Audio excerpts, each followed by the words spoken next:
Hey guys, we just got back from the theaters. This week there wasn't like a big tentpole major release. And it's the end of January, so and actually another week we didn't do a movie review. Not a whole lot of movies in January. Not that I wanted to see.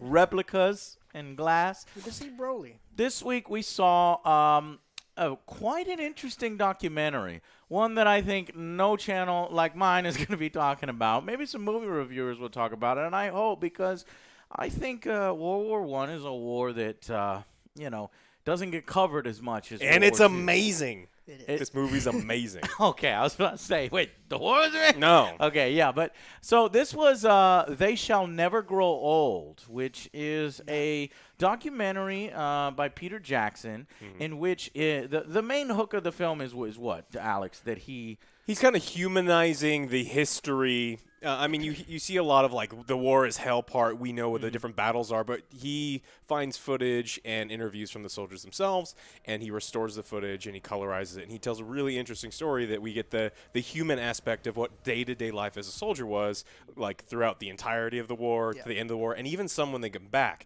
So it reminded me a lot of, like, the British version of All Quiet on the Western Front, which is actually from the German point of view. So I really, really like this one. I think everyone should go see it. The film actually starts with Peter Jackson talking to you, telling you why he did the film, what was required of him by the British War Museum, something close to that. Was commissioned, and they didn't really give him a lot of restrictions on what to do, and he really had no idea how to approach this. But he realized that a lot of the World War I footage is very scratchy. You see all jumpy images and things like that. And so what's really revolutionary about this film, and really awesome for history buffs, is Peter Jackson and his effects team went in and restored all this footage. Yeah. They did an amazing job. Yeah, really, it was really so good. Yeah, they colorized it, and They hired lip readers. lip readers to figure out what they're actually saying. I want to do that. Yeah. You want to be a lip reader, Joe? Yeah. World War You One. won't know. Obviously, they didn't have like high-tech microphones and shit like Yeah. that. So there was none. Right, exactly. So, and so they had to approximate what some of these people were saying, and it was done fantastically. And you're right. I think the choice of that he ultimately went with, which is letting the veterans of the war speak in their own words what it was like to be a British infantryman on the front lines in this war, trench warfare. The first time they see tanks, they thought they were, And that's what I like watching in these documentaries. Yeah. Like, I don't like the historians are great and everything, but I want to see their perspective of first, like, hands-on and what they dealt with. And these guys were like 15, 16 Lying years about old. their age, yeah. Yeah. Yeah, and you I were was supposed like, to oh be. my I think you were supposed to be 19, and Yeah. at one point 18. He's but like, these you're guys, fine. 15, just sign here. I was like, oh my god, They were like, that's leave, crazy. go outside, have a birthday, and come Yeah. back is what they Their would tell stories these guys. is so unique and Yeah. just amazing. Yeah, I really, really enjoyed it. We think it's important.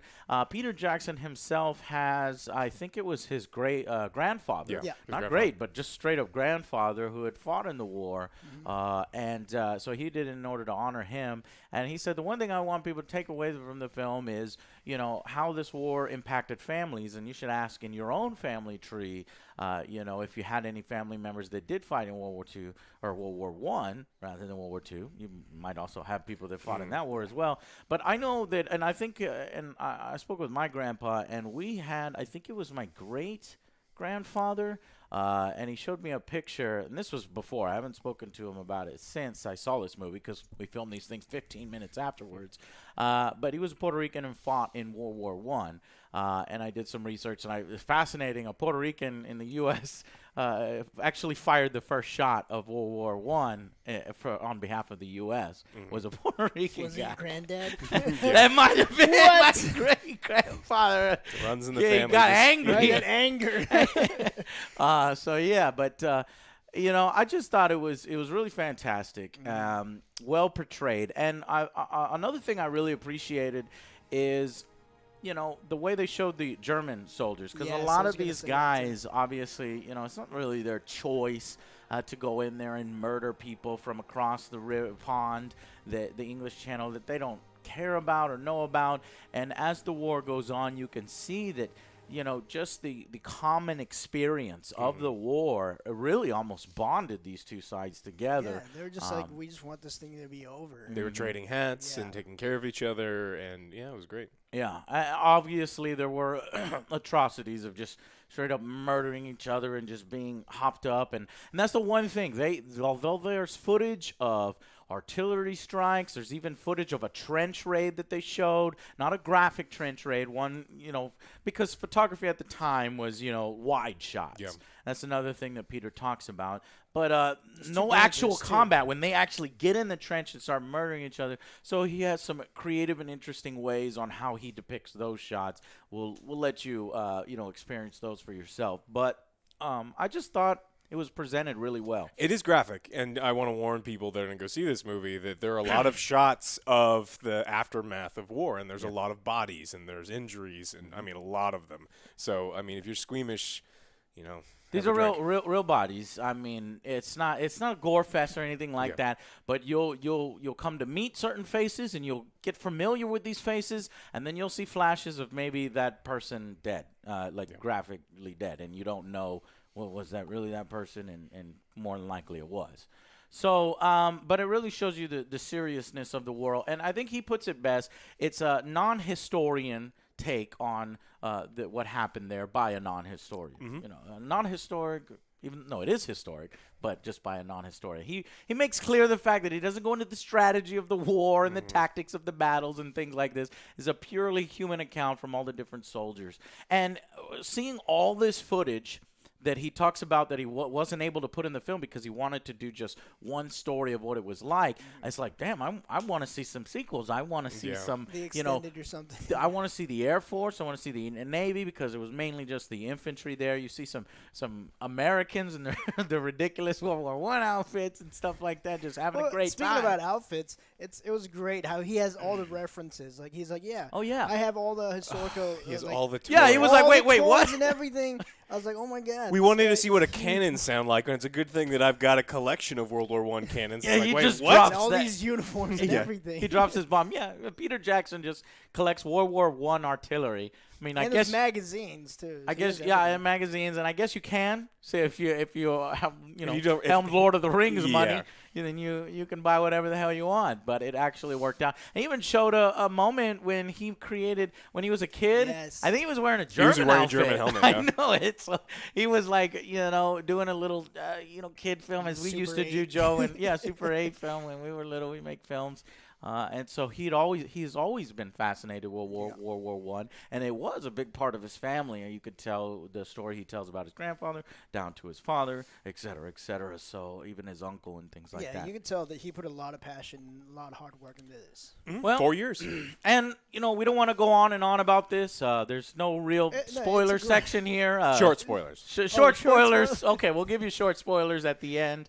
But I just wanted to tell you guys about the film. World War I is one of those wars that you don't really see a lot of media on this channel. We've only covered it via Battlefield 1.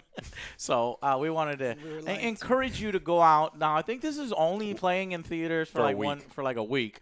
So I'm going to get on this, put this out right away. I hope it does eventually hit Netflix or some other documentary channel because I think it's a real fascinating and interesting watch and an important watch, especially if you've had family and you do ask your family or look it up online. It's very easy to do these days to see if you had somebody in your family that did fight in World War I. So let's get, I don't know, is final verdicts appropriate for something like this? I don't think so. It's like but I'm going to do it anyway. 9 out of 10. Final verdict.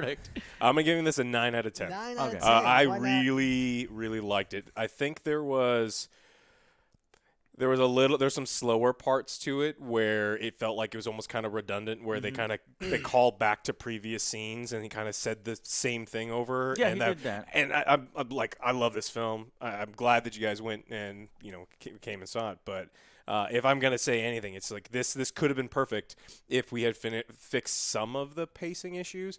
There was also some parts with the battle scenes. He took some liberties that were, he did what he had to do, and he explains it in the little documentary within the documentary at the end. They had to get interpreters. Yeah, they had to figure out Stay at the end because now that Alex pointed that out, he says at the end there's 30 minutes of how we assembled all this footage, what kind of special effects we had to use, how we restored it, and that shit is amazing. It's really That's good. the stuff that I was really fascinated with. So the first part of the documentary, I was just I was worried you engrossed. wanted to leave. I was like, I'm staying here and Me watching. not. Oh, Shit, yeah. I was not. Nobody was moving in the theater. We looked around and there was nobody else was nobody moving. there, Because unfortunately. well, there was like 5 people, right, besides us.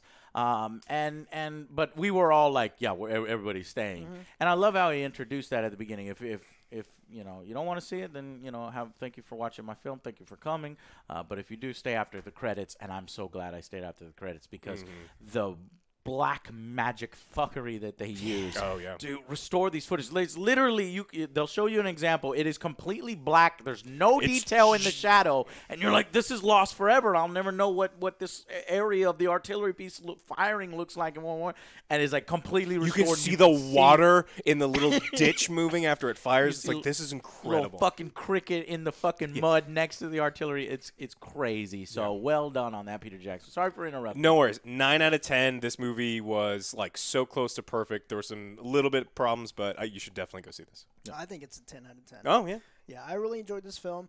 I liked all the restoration that they did and all the interviews they were doing.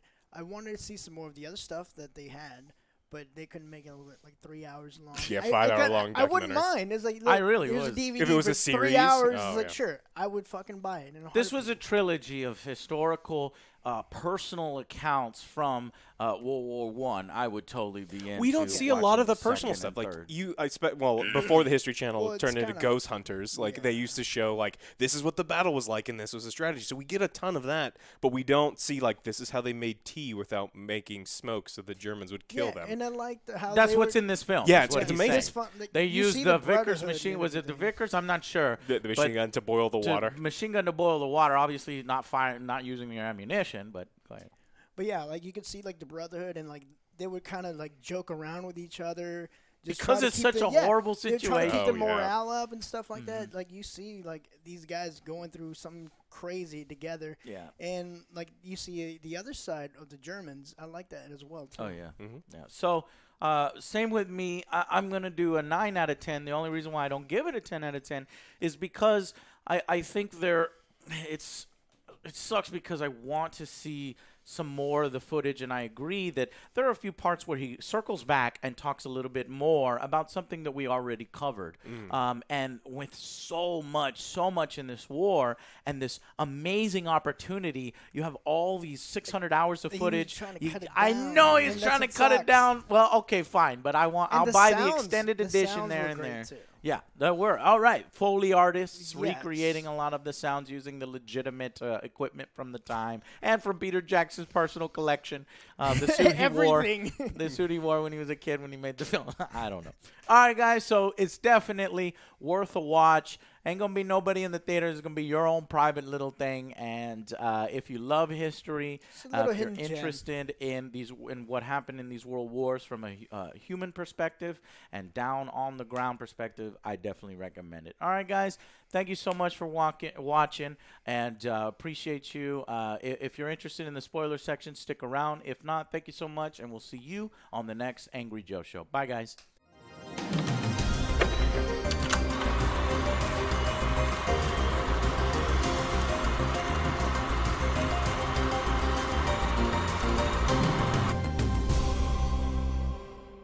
Welcome to the spoiler section, guys. And just to spoil this for you, Go ahead. the Germans lose. Yeah. Good night, everybody. Good night, everybody. Thank you so much for watching. And, yeah, so appreciate y'all. I know this one's not going to get a lot of views, but I think that it was important, especially because my family has history in many of the wars, and I'm sure many of you out there as well. So it's a film you should definitely seek out and watch. You guys agree? Oh, absolutely. I loved it. Cool. Any other spoilers? I Who wanted else to loses? I wanted to talk about the point that I had. So there's no battle sequences. They couldn't film any, like especially when they're getting out of the trenches and running. And so what he even says that he was forced to. He wanted to keep it appropriate to the period. And so what he does is he uses these propaganda magazines, and there's all these illustrated pictures of the British, heroically charging through the trenches, and the evil Germans sitting there, twirling their mustaches and stabbing puppies and doing things like that.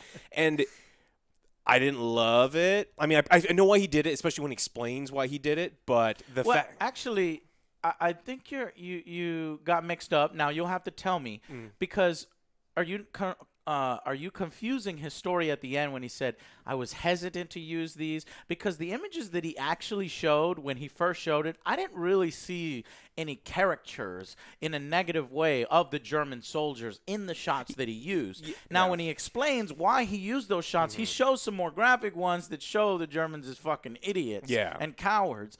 And I think he did a good job of staying away from those. Are you saying that some of the shots he used some of them you can see, and he actually shows in the thing at the end, he shows that he only used like the top left portion, and then he pans out and just shows how ridiculous it gets because that's a propaganda piece.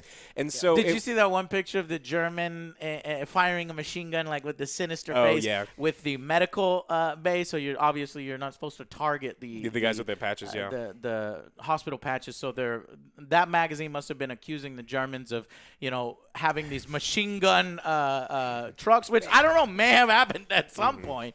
But you could definitely tell some of them were caricatures and propaganda. It's not enough for me to be like, oh, this movie's like a 0 out of 10, but it was just enough where you're watching this, and it's a longer segment. He's going through, and it's an important part of the movie that you see a lot of it, and then he does kind of the shock and awe where he shows a guy, and then there's a loud bang, and then there's like a corpse with like part of its head missing. There was a lot of that, so that whole segment was a little heavy-handed for me, which is the only reason this didn't get a 10 out of 10. Yeah, there was a little bit of the juxtaposition between the faces that we saw and then them dead, or are you talking about just for the German side? No, of the British, because they went from that was a little rough on me too. That's another reason why. Go ahead, Joe, did you? I found that was alright because he was like, I couldn't film anything like any battles or anything, but this is the casualties. Would you have wanted him to recreate it? No, okay, I didn't want to. This was fine for me good. because, like, look, this is war. The casualties happen, and look, this guy was alive 1 second, and now he's dead. And I was like, damn, I thought too. And for half a second in my mind entertained. Oh, it's Peter Jackson. He's worked with all these massive armies before. Maybe we could recreate it. And then I said no. I wouldn't have wanted immediately have ruined the film. I love the fact that it's all stories and real people and real shots and archival footage. So what were you saying? I don't buy that the pictures of the soldiers living and then the ones that were dead afterwards are the same person. I don't. No. So that's one of the problems that I had with this, where he's just like, I'm going to show this guy that we've grown accustomed to because he's talking the entire time. This is the face that we put to this voice that we love because we're hearing him talk about how they make tea and how they love each other and the Germans, and then he goes bam, and then there's a face missing on the ground. It's like I'm glad that you brought that up. And it's a little thing, and we're nitpicking. I'm nitpicking. I know, but we're just nitpicking. Yeah. But I agree. I wonder how those particular people felt, especially if that's not that person and that's somebody else. I mean, that was.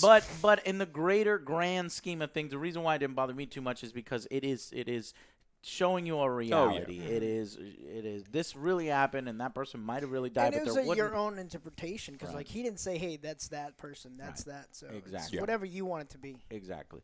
All right, guys. So that's it for the spoiler section. The Allied powers win. I don't know if you know this, but that's it for spoilers. Thank you, thank you guys so much for watching, and we'll see you on the next Angry Joe Show. Make sure you guys like and subscribe. Check out the merch stuff and ding the bell. Yeah. Thank you so much for your support. See you on the next one. Bye, guys.